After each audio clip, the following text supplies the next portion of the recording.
இப்போ கவனிங்க, நம்ம இப்போ 301ல இருந்து ஸ்டார்ட் பண்றோமா? Okay, 301. Which error indicates that the value is outside the range of expected type? கவனிங்க, ஒரு டேட்டா டைப், அதாவது டேட்டா டைப் என்ன கேட்டீங்கன்னா இன்டீஜர், அது நம்பர், ஸ்ட்ரிங், அப்புறமா நல், இதெல்லாம் வந்து கிட்ட ஜாவாஸ்கிரிப்ட்ல இருக்கக்கூடிய டேட்டா டைப். அதுல ஒரு நம்பர் கொடுக்குறீங்க, ரொம்ப பெருசா இருக்கு, அந்த நம்பரோட வேல்யூ வந்து ஸ்டோர் பண்ணவே முடியாத அளவுக்கு பெரிய நம்பர். அப்போ வந்து என்ன எரர் வரும் அப்படின்னு கேக்குறாங்க. என்ன எரர் கேட்டீங்கன்னா range error, eval error, range error, syntax error, type error. இதுல ரேஞ்ச் எரரா தான் இருக்கும், ஏன்னா அவுட் ஆஃப் ரேஞ்ச். டைப் எரரா சரி, டைப் எரர்ன்றது வந்து இந்த டேட்டா டைப்புக்கு இது சரி வராது அப்படின்னு சொல்றது. டைப் எரர் வந்து இந்த டேட்டா டைப்புக்கு இந்த வேல்யூ சரி வராது. ஓகேப்பா, பெருசா வந்தா அவுட் ஆஃப் ரேஞ்ச்ன்றதுக்கு ரேஞ்ச் எரர் தான் வரணும். சரி, ஆனா மாறி டேட்டா டைப் மாறி மாறி அதனோட இது வருதுன்னு சொல்லிட்டு டைப் எரர் சொல்றாங்க. ஜாவாஸ்கிரிப்ட்ல வந்து டேட்டா டைப் இருக்குது. என்ன கேட்டீங்கன்னா நம்பர்னு ஒரு டேட்டா டைப், ஸ்ட்ரிங்னு ஒரு டேட்டா டைப், அப்புறம் வந்து நல்னு ஒரு டேட்டா டைப் இருக்குது.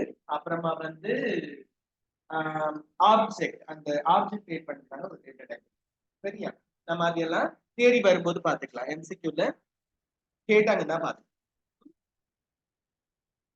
அப்போ ஒரு நம்பர் ரொம்ப பெருசா இருக்கு, நம்பர்ல எந்த டேட்டாவா இருந்தாலும் அதுல கொள்ளக்கூடிய அளவை விட பெரிய டேட்டாவா இருக்கு. நம்ம ஒரு என்ன சொல்லலாம், நாம ஒரு பை எடுத்துட்டு போறோம், ஆனா கடையில கொடுக்குற பொருள் ரொம்ப பெருசா இருக்கு, பூஷணிக்காய் வாங்குறதுக்கு போறோம், சின்ன பை எடுத்துட்டு போயிட்டோம். என்ன எரர்? இந்த டைப் எரர். நாம வாங்க வந்த பொருளுக்கு எடுத்துட்டு வந்த பை பொருந்தாது, டைப் எரர். ஓகேப்பா, அதுல ரேம்ல இருக்கிற ஸ்டோரேஜுக்கும் நாம கொடுக்குற வேல்யூக்கும் பொருந்தாது. அர்த்தம் சரியா? அடுத்தது, which is used to access individual value in an array. arrayனா முதல்ல என்ன சொல்லுங்க பார்க்கலாம். arrayனா என்னது?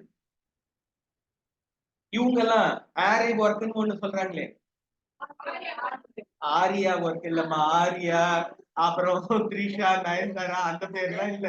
ஆரேனா என்ன கேட்டீங்கன்னா அடுக்கடுக்கா வைக்கிறதுன்னு அர்த்தம். அது ஆக்சுவலா அது ஆரியான்னு சொல்லிடுறாங்க. இப்பெல்லாம் அந்த பேரு ஏதோ மாறிடுது. அது என்ன கேட்டீங்கன்னா நிஜமா என்ன கேட்டீங்கன்னா அடுக்கடுக்கா டிசைன்ஸ் அதுல வச்சு வைக்கிறதுக்கு பேர் தான் ஆரே ஒர்க். சரியா? ஆரே ஆரேன்னா அடுக்கடுக்கா வைக்கிறது. இங்கேயும் என்ன பாத்தீங்கன்னா நம்ம இப்போ ஒரு ஷெல்ஃப் இருக்குன்னு வச்சுக்கோங்க, ஷெல்ஃப்ல அப்படியே அடுக்கடுக்கா இருக்குதா. இப்ப 1வது ஷெல்ஃப் உனக்கு, 2வது ஷெல்ஃப் உனக்குன்னு ஒவ்வொன்றும் உங்க வீட்டுல கொடுத்துறாங்கன்னு வச்சுக்கோங்க. நீங்க உங்களோட ஷெல்ஃப்ல தானே போயிட்டு பொருளை வைப்பீங்க இல்லையா?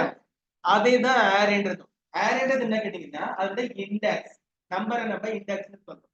1 2 3 4 அப்படின்னு சொல்லி இண்டெக்ஸ் நம்பர் வருது இல்ல, 0ல ஆரம்பிக்கும் கம்ப்யூட்டர். 0 1 2 3 4 அப்படின்னு சொல்லிட்டு நம்பர் போட்டுனே போகும்.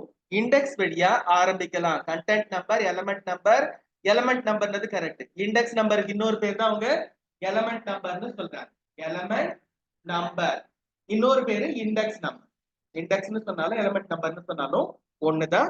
எலமெண்ட் நம்பர் வழியா ஆரேவோட பொருளை எல்லாம் ஆக்சஸ் பண்ணலாம். சிம்பிள்.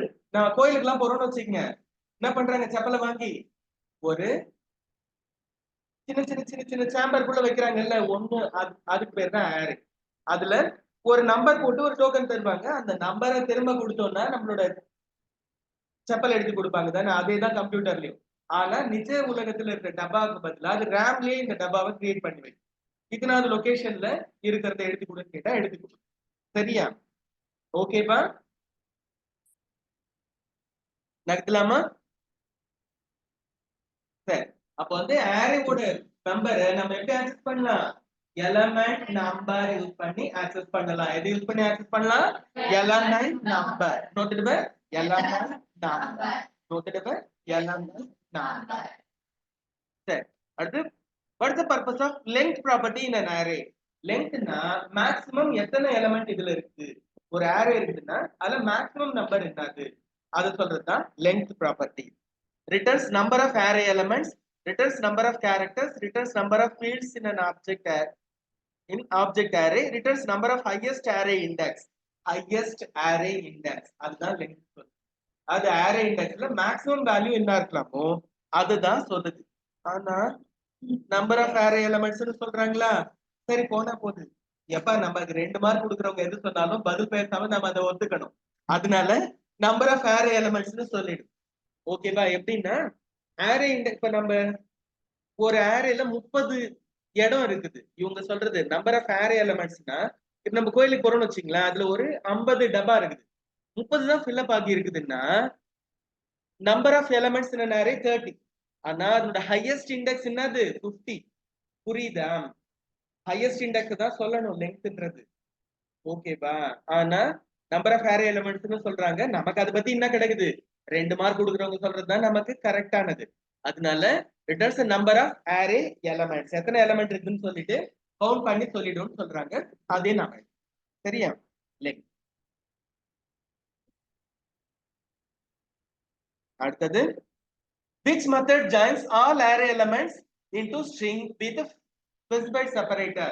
அதாவது வந்து நம்ம இப்போ அரே தனித்தனியா மெம்பர் இருக்கு, எல்லாத்தையும் ஒன்னா சேர்த்து எல்லாத்தையும் வெளியில எடுத்து ஒன்னா சேர்த்து போடணும் அப்படின்னு நினைக்கிறோம்னு வச்சுக்கோங்களேன்.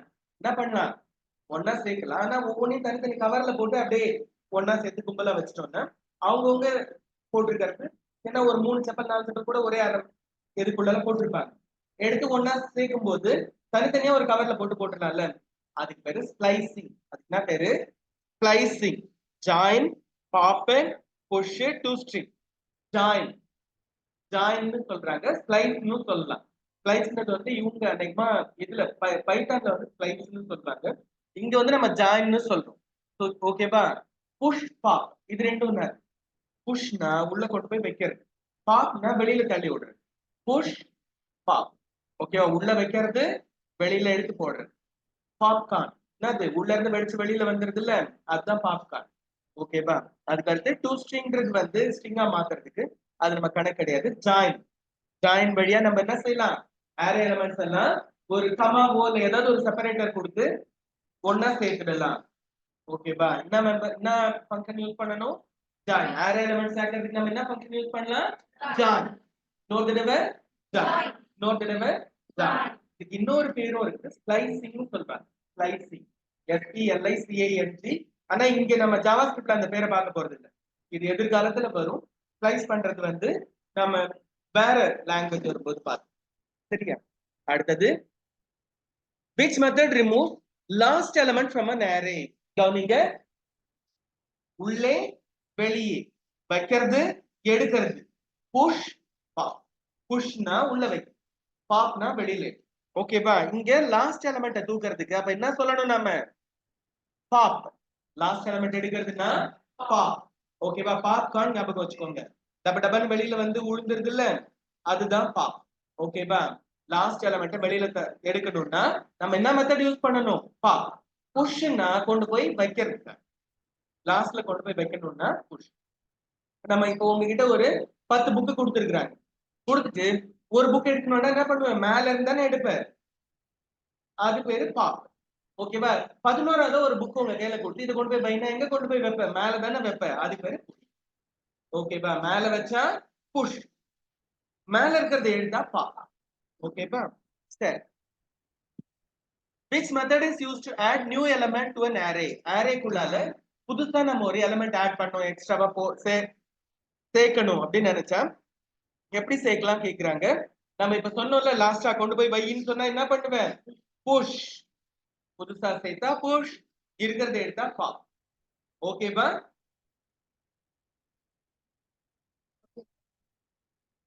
சரி. ஓகேவா?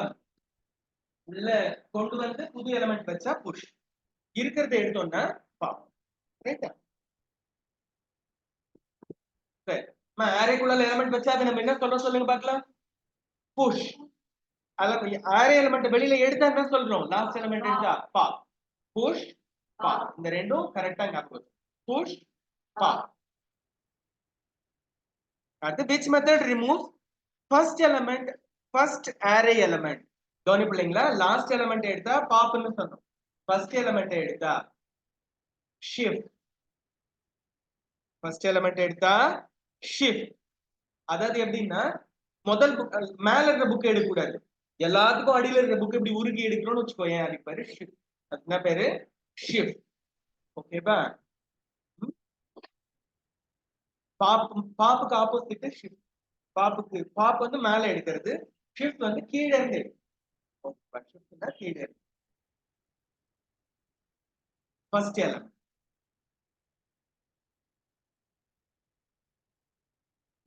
அப்ப முதல்ல வச்ச புக் எடுத்து அதுக்கு நம்ம என்ன சொல்றோம்? முதல்ல வச்சதை எடுத்தோம்னா ஷிஃப்ட். முதல்ல வச்சதை எடுத்தா ஷிஃப்ட், கடைசியில வச்சதை எடுத்தா பாப். கீழே இருக்கிறத எடுத்தோம்னா ஷிஃப்ட், மேல இருக்கிறத எடுத்தோம்னா பாப். இந்த ரெண்டுக்கும் வித்தியாசம் ஞாபகம் இருக்கும். ஃபர்ஸ்ட் எலிமெண்ட் எடுத்தா ஷிஃப்ட், லாஸ்ட் எலிமெண்ட் எடுத்தா பாப். ஓகேவா? ஃபர்ஸ்ட்க்கு ஷிஃப்ட், லாஸ்ட்க்கு பாப். அடுத்தது which variable versus function argument in JavaScript. JavaScriptல function, முதல்ல ஃபங்க்ஷன்ன்றது என்ன கேட்டீங்கன்னா ஒரு சின்ன வேலையை செய்யறதுக்கான ஒரு போர்ஷன் ஆஃப் கோட். அதுக்கு ஆர்குமெண்டா இருக்கிறதுக்கு என்ன பேரு கேக்குறாங்க? அதுக்கு பேரு லோக்கல் வேரியபிள். லோக்கல் வேரியபிள் அது அந்த ஃபங்க்ஷனுக்குள்ள மட்டும் தான் வேலை செய்யும். பொதுவா மற்ற இடத்துல எல்லாம் அந்த வேரியபிள் டிஃபைன் ஆகாது. ஓகேவா? அதுக்கு பேரு லோக்கல் வேரியபிள். ஓகேவா? மூணு விதமான வேரியபிள் இருக்கு. மூணு விதமா இல்ல, முக்கியமா ரெண்டு விதமா தான் இருக்கு. எப்படி பாத்தீங்கன்னா பப்ளிக் வேரியபிள், லோக்கல் வேரியபிள்.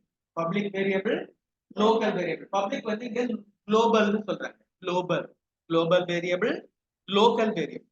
குளோபல்னா என்ன அர்த்தம்? உலகம் முழுக்க. அதானே, எந்த இடத்துல போனாலும் அந்த குளோபல் வேரியபிள் டிஃபைன் ஆகும்.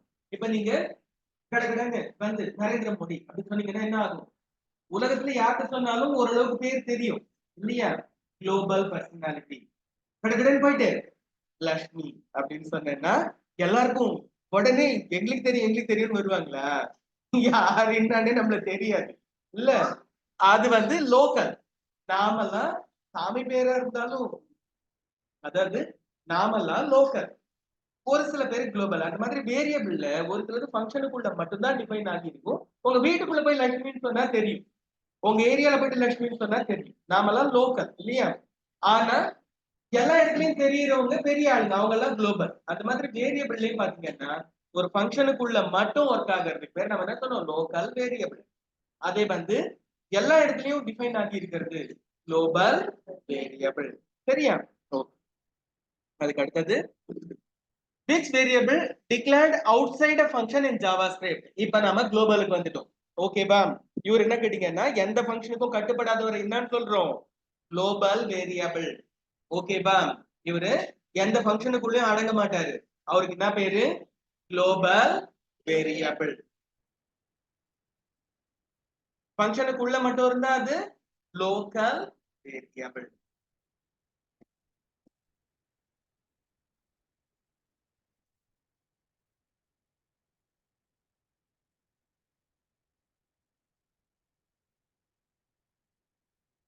கேட்கலாமா?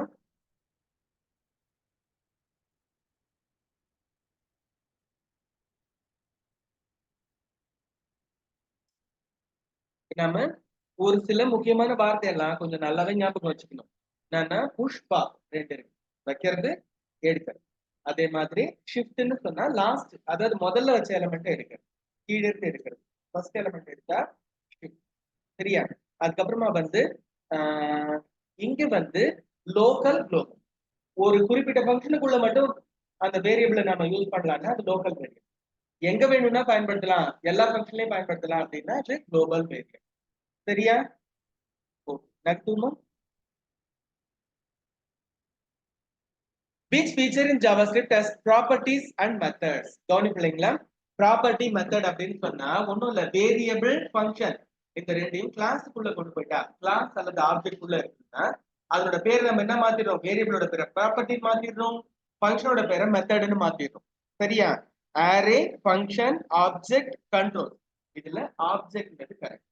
Object, object object oriented programming system oops அப்படின்னு ஒண்ணு இருக்கு. அதை பத்தி நம்ம எதிர்காலத்துல பார்க்க போறோம், ஜாவா வரும்போது பார்க்க போறோம். சரியா? இதுலயும் நம்ம ஜாவா ஸ்கிரிப்டையும் பார்க்க போறோம். ஆப்ஜெக்ட்டுக்கு என்னென்ன இருக்கும்னா ப்ராப்பர்ட்டிஸ் இருக்கும், மெத்தட்ஸ் இருக்கு. Properties, methods. சரியா? ரெண்டு இருக்கும். சரியா? ப்ராப்பர்ட்டிஸ் மெத்தட்ஸ் இருக்கிறதுக்கு என்ன பேர் சொல்றோம்? ஆப்ஜெக்ட். ஆப்ஜெக்ட். சரியா? நம்ம ஒரு தடவை ஒரு குட்டி ரிவிஷன் பார்த்து அப்படியே முடிச்சிருவோமா? சரி, இதுல 301ல இருந்து ஸ்டார்ட் பண்ணோம். நாம 301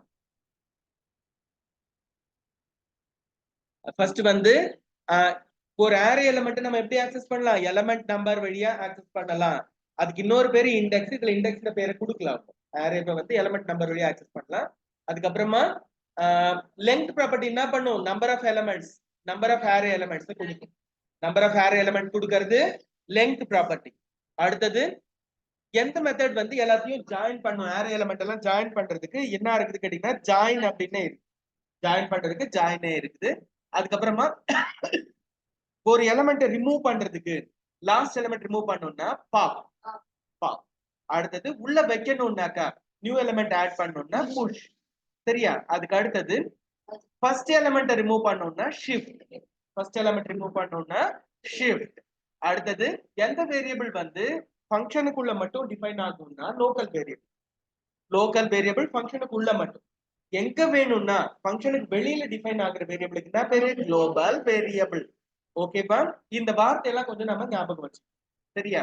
அடுத்தது ஜாவாஸ்கிரிப்ட்ல ப்ராப்பர்ட்டிஸ் மெத்தட்ஸ் இருக்கக்கூடியதுக்கு பேரு object. Very good. Properties methods இருக்கிறதுக்கு என்ன பேரு? ஆப்ஜெக்ட். இதோட இந்த கதையை முடிக்கிறோம். சரியா? அப்புறமா நம்ம பிராக்டிகல் பண்றோம். இனி டெஸ்ட்ல 310 வரைக்கும் தருவோமா இல்ல வெறும் இந்த 10 கேள்வியில இருந்து 3 கேள்வி தருவோம்?